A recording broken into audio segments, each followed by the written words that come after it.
ఏబు కుటుంబానికి కంచె వేశాడు. ఏబు కుటుంబానికి కంచె వేశాడు. ఏమిటి ఆ కంచె? ఏమిటి ఆ కంచె అంటే ప్రియులారా బాగా గుర్తుపెట్టుకోండి. ఏమిటి ఆ కంచె అంటే ఆ కంచె మనందరికీ తెలుసు. మనందరికీ తెలుసు ఏంటి అంటే, ఉదాహరణ చెప్తున్నాను. ఒక కంచె మనము వామదొడ్డు వేస్తాం. మనం అందరం వామదొడ్డు వేసుకుంటున్నప్పుడు ఏం చేస్తాం? కళ్ళ పెట్టుకుంటాం మనం. అవునా?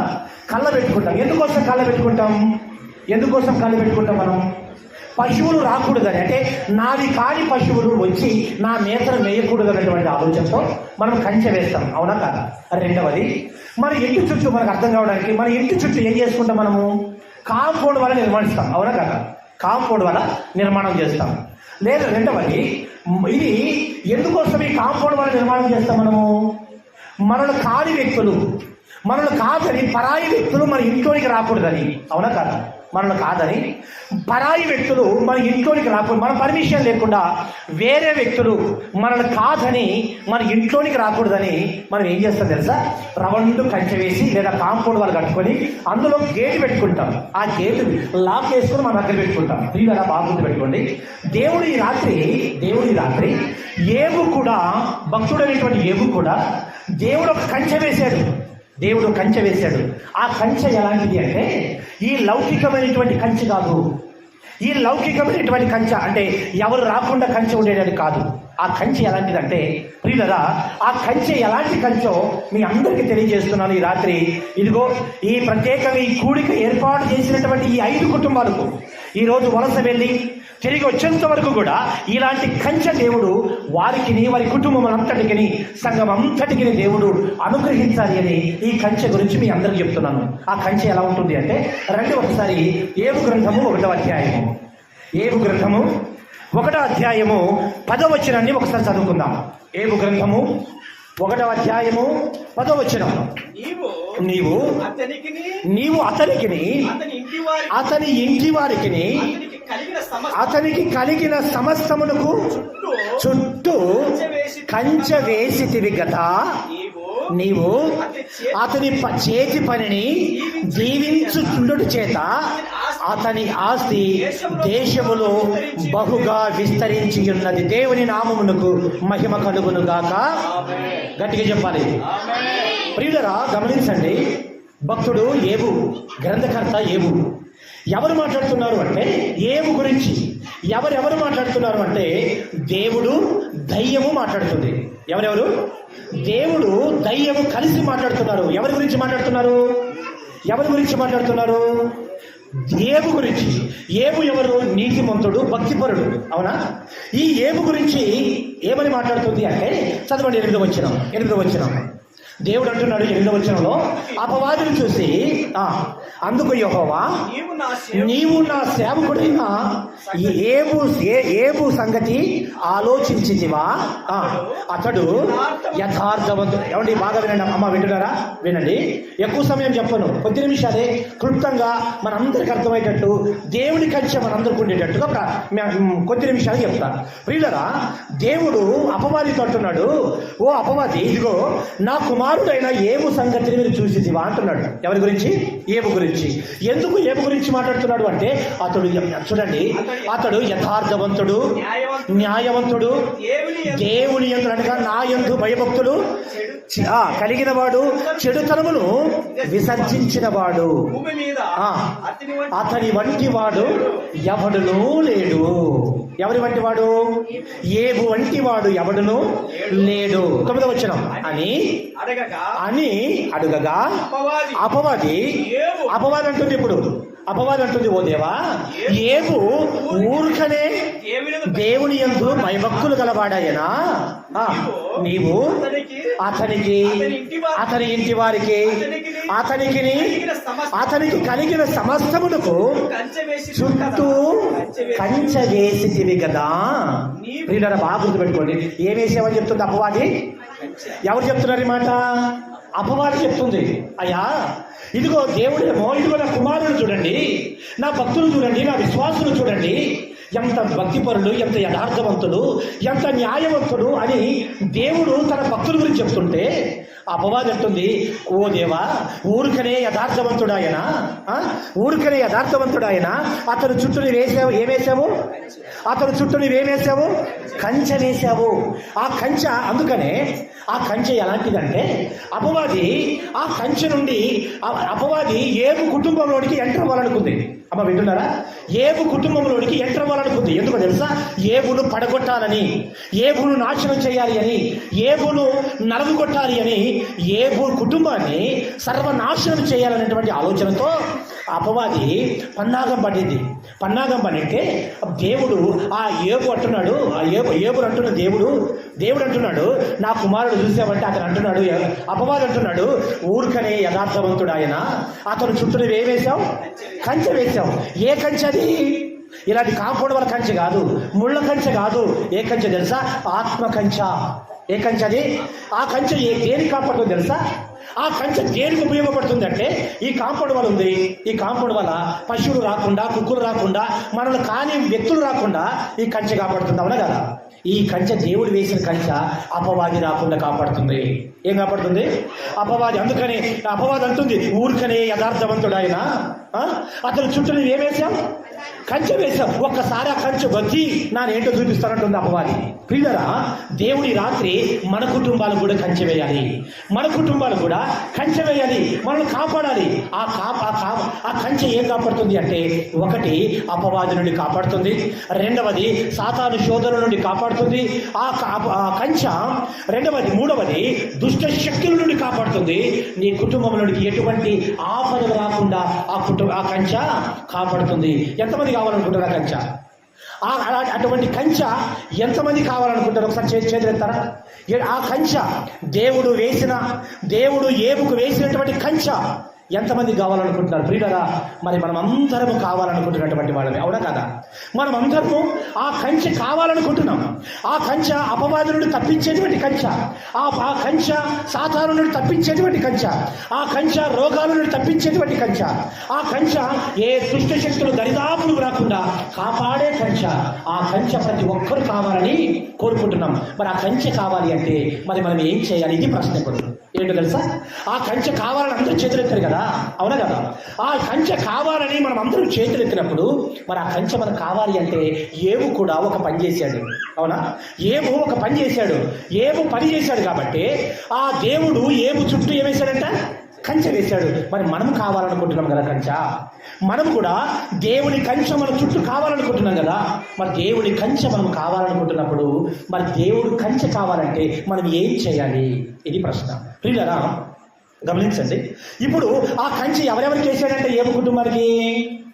10వ వచనం. ఆ ఏబు కుటుంబానికి ఎవరెవరికి వేసాడంట కంచె? నీవు అతనికి. అతనంటే ఎవరు? ఏబు కుటుంబ యజమానుడే కాదీనా? ఏబు అంటే ఎవరైనా ఆ కుటుంబ యజమానుడు. నీవు అంటున్నాడు, దేవుడు అంటున్నాడు అపవాది, నీవు అతనికి. అతనంటే ఎవరు? అమ్మ వింటున్నారు? అతనంటే ఎవరు? ఆ కుటుంబ యజమానుడు ఎవరైనా ఏబు. అతనికి. రెండవది అతని ఇంటి వారు అంటే ఎవరు? అతని ఇంటి వారంటే ఎవరు? అతనికి కలిగినటువంటి భార్య కావచ్చు, పిల్లలు కావచ్చు, కుమార్తెలు కావచ్చు, కుమారులు కావచ్చు, మనవరాలు మనవళ్ళు కావచ్చు, యావత్ కుటుంబం అంతటికి. తర్వాత అతనికి కలిగిన సమస్తమునకు చుట్టూ కంచె వేసి కదా అంటుంది. ప్రియులరా, ఇక్కడ ముగ్గురికి వేసాడంటే కంచె. ఎంతమందికి? ఒకటి చెప్తారు, బాగా వినండి. ఒకటి కుటుంబ యజమానుడికి. చెప్పండి అందరూ. ఒకటి కుటుంబ యజమానుడికి. రెండు అతనికి కలిగిన కుటుంబం అంతటికి, అనగా పిల్లలకు, మనవరాలు మనవరాలు ఎవరైనా కావచ్చు. రెండవది అతనికి కలిగినటువంటి సంతానం అంతటికి. మూడవది అతనికి కలిగిన యావత్ ఆస్తికి. అతనికి కలిగిన సమస్తం అంటే అర్థం ఏంటి తెలుసా? కలిగిన గొర్రెలు, మేకలు, గాడిదలు, గుర్రాలు, ఎద్దులు, గొర్రెలు అన్నీ ఉన్నాయి అతనికి కలిగిన సమస్తమునకు కంచె వేసి. అంటే దేవుని కంచె ఎన్నిటికి వేశాడు? 3టికి వేశాడు.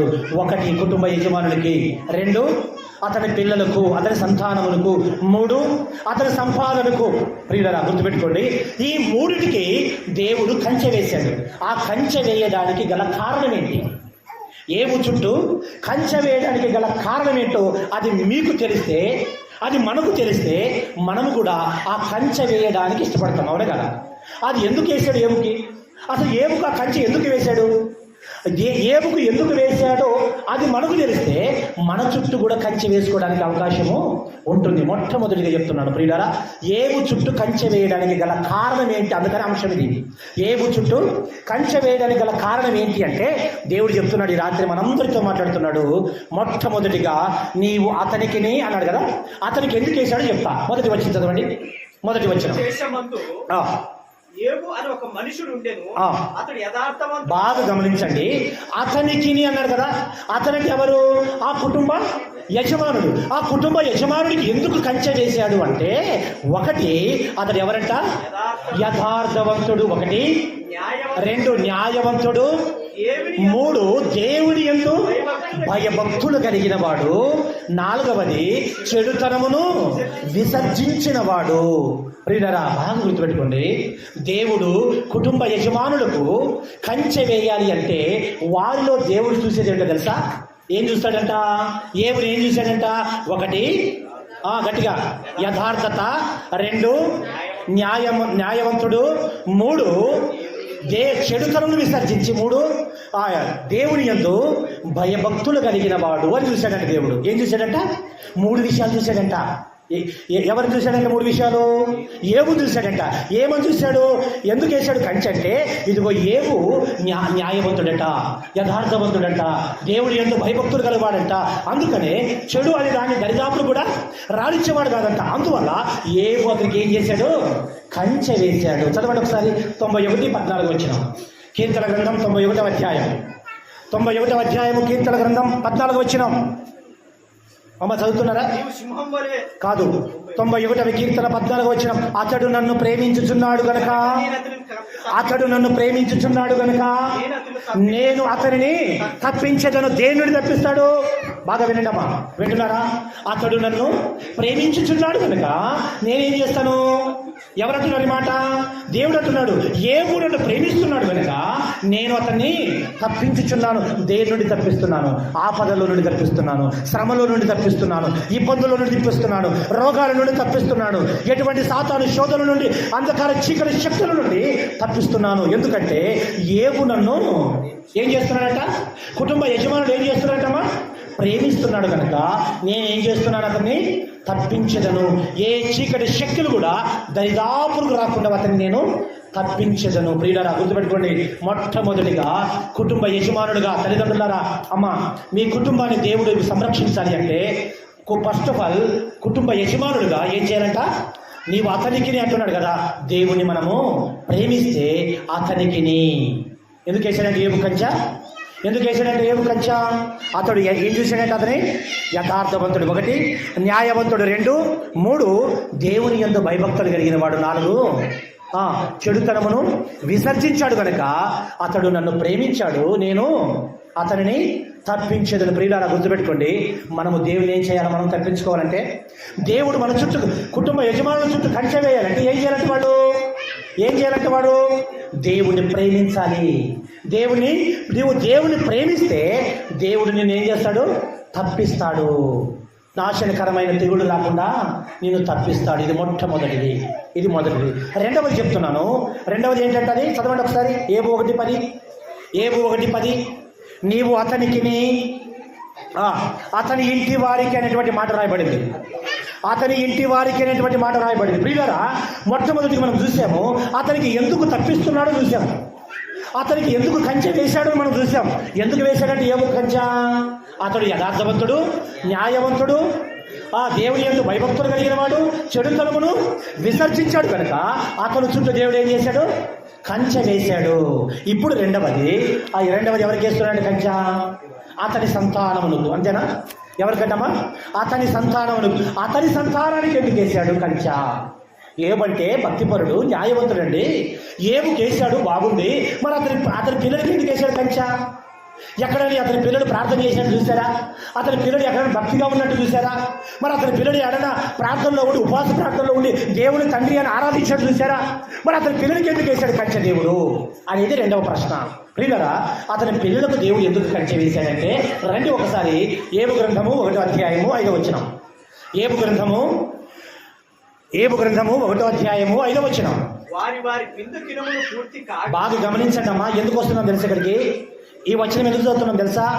వారి పిల్లలకు దేవుడు ఎందుకు కంచె వేశాడు? ఏబుకి వేసాడంటే అర్థం ఉంది, అతడు భక్తిపరుడు కనుక దేవుడు అతనికి వేసాడు కంచె. మరి ఏబు పిల్లలకి ఎందుకు వేసాడు కంచె అంటే ఆయన అంటున్నాడు 5వ వచనంలో, వారి వారి విందు దినములు పూర్తి కాగా ఏబు తన కుమారుడు పాపము చేసి తమ హృదయములలో దేవుని దూషించురేమో అని వారిని పిలువనంపించి వారిని పవిత్రపరిచి అరుణోదయమును లేచి వారిలో ఒక్కొక్కరి నిమిత్తము దహన బలిని అర్పించుచూ వచ్చెను. ఏబు నిత్యము అలాగూ చేయుచుండెను. ప్రియులను బాగా గుర్తుపెట్టుకోండి. ఏబు పిల్లలకు దేవుడు కంచె ఎందుకు వేశాడంటే, ఏబు కుటుంబ పిల్లలకు ఎందుకు దేవుడు కంచె వేశాడు అంటే మీరు చెప్తున్నా బాగా వినండమ్మా. ఎందుకంటే ఆ కుటుంబ యజమానుడైనటువంటి ఏబు ఏం చేస్తున్నాడంటే ప్రతిదినము, ఆ కుటుంబ యజమానుడైనటువంటి ఏబు ఏం చేస్తున్నాడంటే ప్రతిదినము అరుణోదయములు వేస్తున్నాడంట. అరుణోదయం అంటే ఎప్పుడు? తెల్లవారుజామున యాగ్జాములు వేస్తున్నాడంట. చూడండి, ఎందుకు యాగ్జాములు వేస్తున్నాడు అంటే అతను వారి వారి విందు దినములు పూర్తి కాగా తమ కుమారులు పాపము చేసి హృదయములో దేవుడు దూషించరేమో అని వారి నిమిత్తము ప్రతి దినం ఏం చేస్తున్నాడట? దహన బలులు అర్పిస్తున్నాడట. దేవుని బిడ్డన ఏబు పిల్లలకు కంచె వేయడానికి గల కారణం ఏంటంటే ఏబు కుటుంబ యజమానుడైనటువంటి ఏబు తన పిల్లల కొరకు లేచి ఏం చేస్తున్నాడట? బలులు అర్పిస్తున్నాడట. పిల్లల ఆ రోజుల్లో బలులు, ఈ రోజుల్లో ఏంటి తెలుసా? ఆ రోజుల్లో బలులు అర్పించేవాళ్ళు. ఈ రోజుల్లో ఏం చేసేవాళ్ళు అంటే చదవండి ఒకసారి విలాప వాక్యములు 2వ అధ్యాయం. విలాప వాక్యములు 2వ అధ్యాయము 19వ వచనం చదువుదాం ఒకసారి. విలాప వాక్యములు 2వ అధ్యాయము 19వ వచనం. ఏమండి, పిల్లలకు దేవుడు కంచె, నీ పిల్లలకు దేవుడు కంచె వేయాలి అంటే ఓ తల్లిదండ్రులారా మీరు ఏం చేయాలి అంటే 2:19 వచనం, నీవు లేచి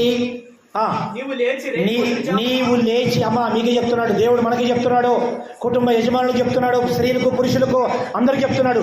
మీరు లేచి రేగి మొదటి జామున మొరపెట్టుము.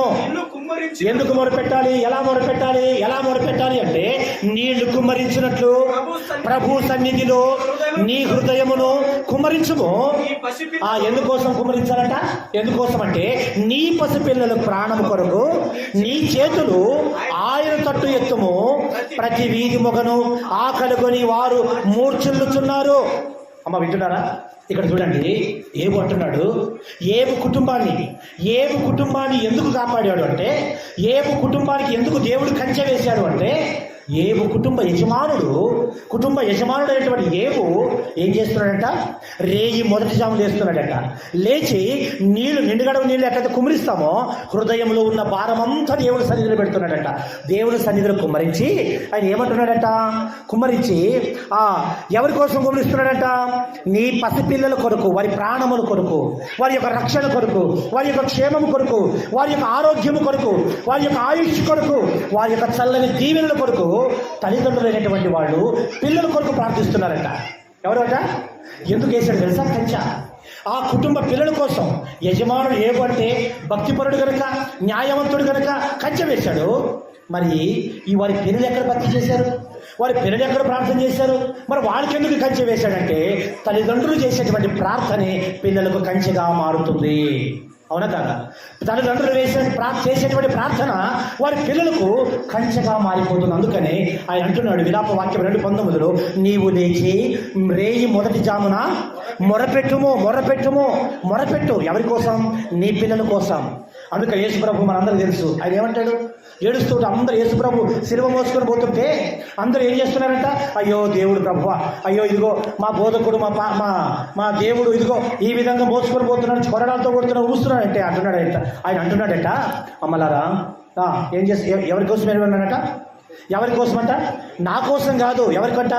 మీ పిల్లల కోసం, మీకోసము, మీ పిల్లల కోసం. ఎందుకో తెలుసా? దేవుని కంచె మనం చుట్టుపడడానికి, దేవుని కాపుదల మన కుటుంబం చుట్టూ ఉండడానికి ఆయన చెప్తున్నటువంటి 2వ మాట. ప్రియులరా, ఎందుకు వేశాడు? తన పిల్లలకు చుట్టూ కంచె వేయాలంటే మనం ఏం చేయాలంటమా? ఏం చేశాడు ఏబు? అర్థమైతే చెప్పండి. ఏం చేయాలంట? ఎవరు చేయాలంటే ప్రార్థన? ఎవరు చేయాలంటే ప్రార్థన?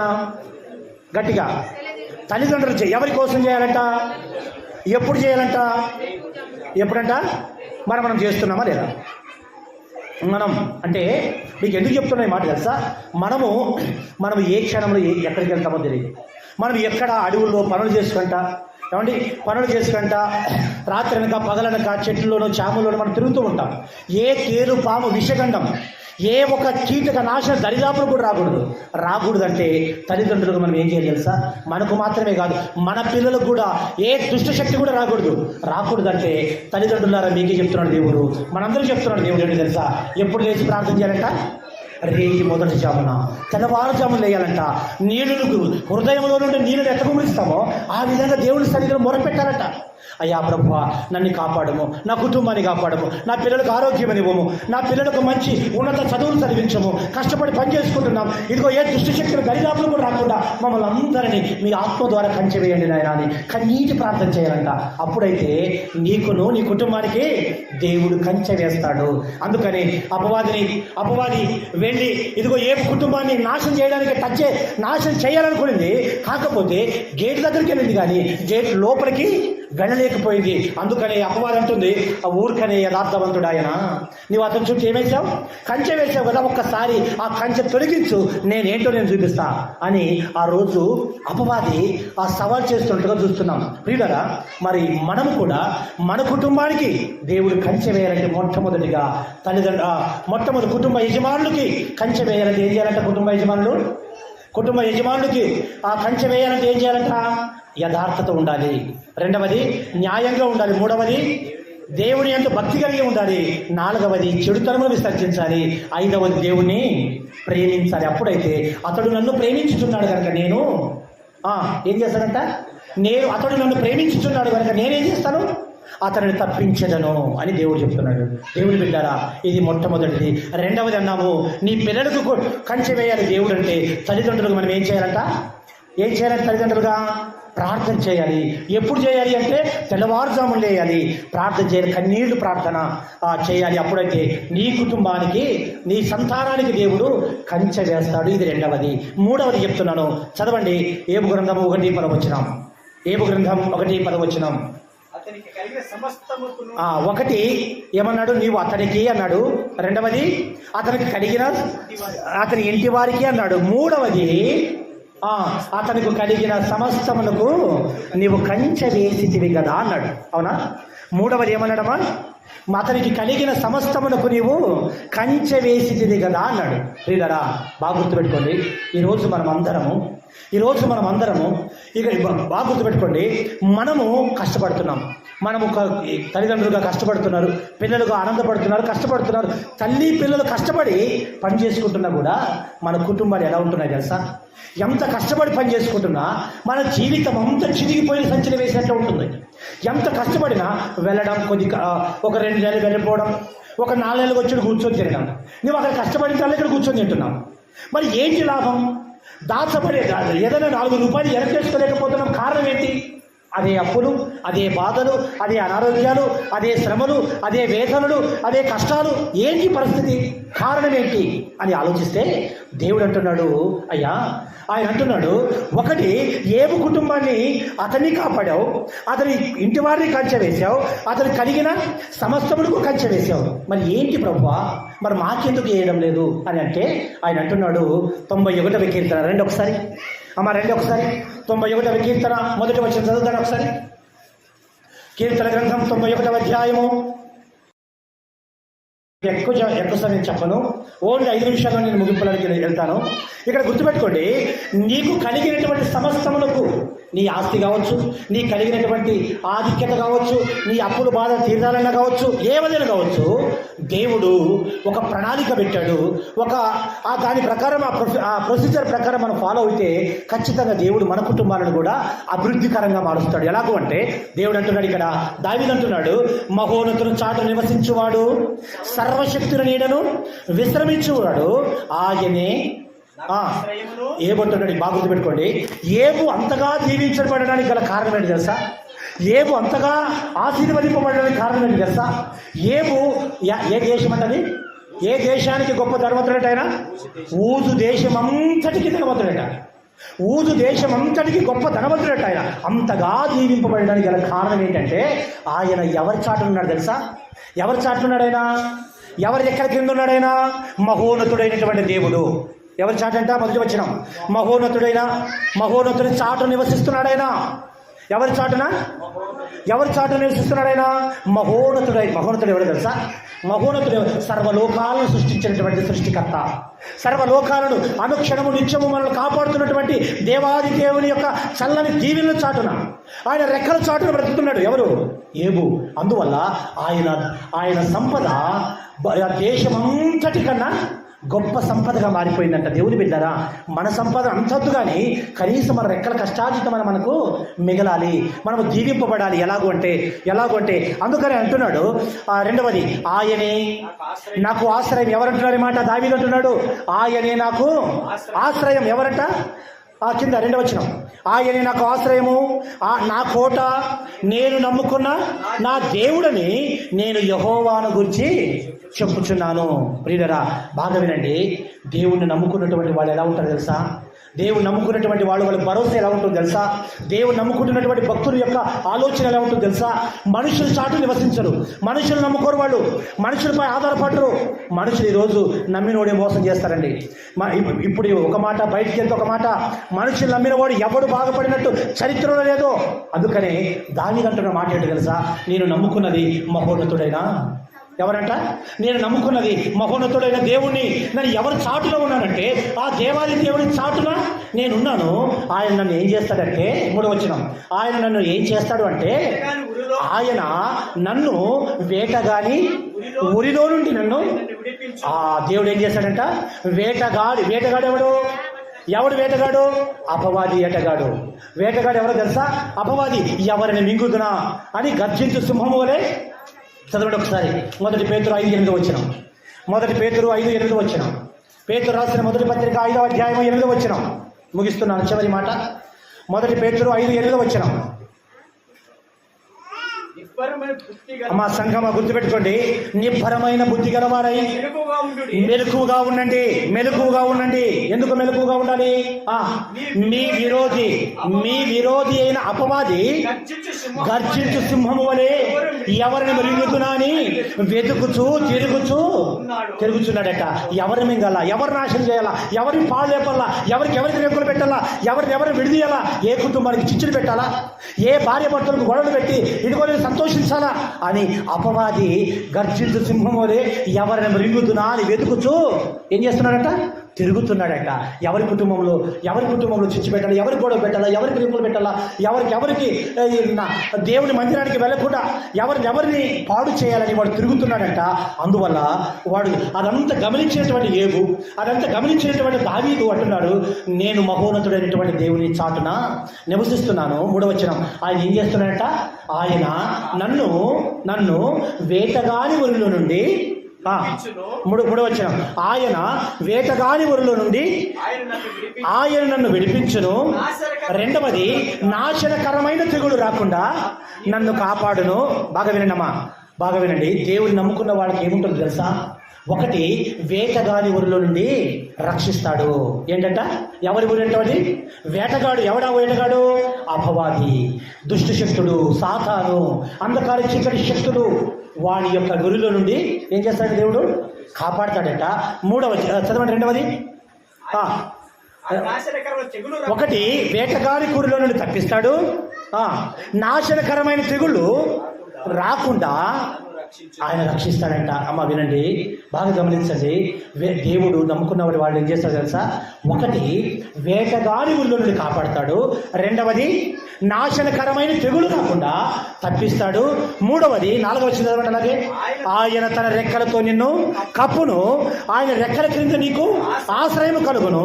తర్వాత 5వ వచనం, రాత్రి వేళ కలుగు భయముకైనను, పగటి వేళ ఎగురు బాణముకైనను, చీకటిలో సంచరించు తెగులుకైనను, మధ్యాహ్నమందు పాడు చేయు రోగముకైనను నీవు భయపడుకుందువో. ఏమంటున్నాడు దేవుడు తెలుసా? నీవు భయపడవు. ఎందుకు భయపడనయ్యా? నేను ఎందుకు భయపడనయ్యా అంటే, నీవు ఎవరి చాటులో ఉన్నావు తెలుసా? ఎవరి చాటట? మహోన్నతుడైన దేవుని చాటున. మహోన్నతుడైనటువంటి దేవుని చాటున నువ్వు ఉన్నావు కనుక నీవు పగలు ఎండ దెబ్బకైనను, రాత్రి కలుగు వెనల దెబ్బకైనను, నాశనకరమైన తెగులు వచ్చినా కూడా, ఏ దుష్టి శక్తులు కూడా ఏ చీకటిలో సంచరించిన తెగులకైనను నీవేం చేయవు? భయపడుకుందువు. ఎందుకంటే నీవు దేవుని చాటును నివసిస్తున్నావు. నా ప్రభునందు దేవుని బిడ్డారా, ఇది మూడవది. ఏంటో తెలుసా? ఎందుకు ఏవు అంతగా ధైర్యంగా బ్రతుకుతున్నాడు? ఎందుకు ఏవు అంత ధైర్యంగా బ్రతుకుతున్నాడు? ఏ ఒక్కడికి తల దించుకుండగా అంతగా ఎందుకు బ్రతుకుతున్నాడు అంటే, ఆ భక్తిలో ఉన్న నమ్మకం ఏంటంటే, నేను బలవంతుడైనటువంటి నా దేవుని చాటున నేను బ్రతుకుతున్నాను, నివసిస్తున్నాను గనక నాకేమి భయం. ఇదిగో మనం అంత వరుసకి వెళ్తున్నాం. ఆయన అంటున్నాడు చూడండి, ఆయన ఏమంటాడు తెలుసా? రాత్రి వేళ ఎక్కడుంటామో ఏం కదో, ఎక్కడ పడుకుంటామో ఏం చేస్తామో, మనం అడవుల్లో ఎక్కడ ఏ గణాల్లో ఎక్కడ ఉంటున్నామో మనకు తెలియదు. కనుక ఆయన అంటున్నాడు 5వ వచనంలో, రాత్రి వేళ కలుగు భయముకైనను, పగటి వేలు ఎగురుకు బాణముకైనను, చీకటిలో సంచరించు తెగులుకైనను, మధ్యాహ్నమందు పాడు చేయు రోగముకైనను నీవు భయపడుకుందువో. భయపడు. దేవుడు ఈ రాత్రి మీ అందరితో భరోసా చెప్తున్నాడు. ఏంటి తెలుసా? నీవు భయపడుకుందువు, మీరు భయపడవద్దు. ఎందుకంటే నీ పక్షాన ఎవరున్నారు? మన పక్షాన ఎవరున్నారు? దేవుడున్నాడు. అందువల్ల అమ్మ అవి అందరూ గమనించండి, ఎవరో ఒక్కరు భయపడద్దండి. మన విశ్వాసం ఒకటే, మన భక్తి ఒకటే, మన ప్రార్థన ఒకటే. అయ్యా, నీవు తప్ప నాకు ఎవరున్నారు నాయన? మీరు తప్ప మమ్మల్ని ఎవరు సంరక్షించగలరు నాయన? మీరు తప్ప మమ్మల్ని ఎవరు విడిపించగలరు తండ్రి? నీవు తప్ప మమ్మల్ని ఎవరు సహాయం చేస్తారు అని నీవును, నీ కుటుంబం, నీ భార్య, నీ పిల్లలు కుటుంబం అంతా కలిసి మోకాళ్ళ మీద కూర్చొని, ఎక్కడున్నా, నీవు పనికి వెళ్ళినా, వలసకి వెళ్ళినా, ఊర్లో ఉన్నా, ఇంటి దగ్గర ఉన్నా, ఎక్కడున్నా మనము విడవకుండా ప్రార్థన చేస్తూ